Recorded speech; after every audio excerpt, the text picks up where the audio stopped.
नमस्कार मंडळी, मी निसर्ग अभ्यासक प्रवीण भालेराव। मुरबाड तालुक्यामध्ये एवढे सुंदर ठिकाणे आहेत की ते पाहताना तुमचे डोळे दिपून जाऊ शकतात। आणि मुरबाडमध्ये एवढे सुंदर प्राणी, एवढे सुंदर पक्षी आहेत की तुम्हाला 2 मिनिटांसाठी असं विचार पडेल की हे नक्की मुरबाडमध्ये सापडतात का।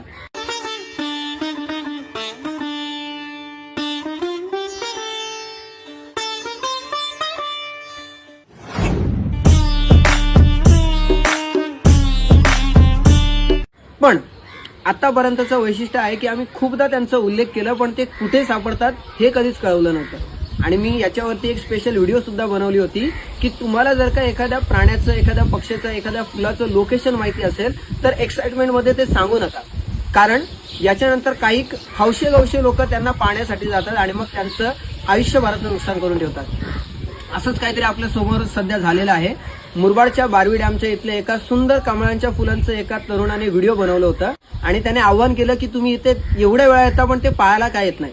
मित्रांनो, तुम्ही बारवी डॅमला येता, एवढे मुलं मुली येतात, एक जागा तुम्ही बघायची विसरता। ती जागा एवढी सुंदर आहे, तुम्हाला आज दाखवतो मी। हे आहे ते सुंदर से दिल तक मेरे मेरे तेरे दिल से दिल तक मेरे तेरे दिल से दिल तक।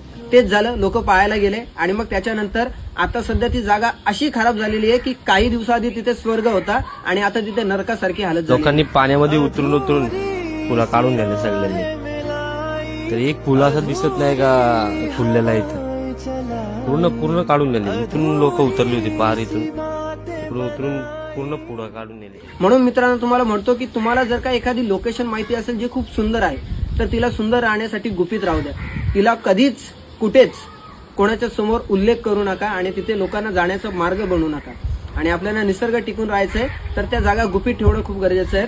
आम्ही सुद्धा ठेवल्यात। मुरबाडमधल्या खूप असे रहस्य आहेत जे आमच्या मनामध्ये दडलेले आहेत, तुम्हाला सुद्धा दडून ठेवायचे। धन्यवाद।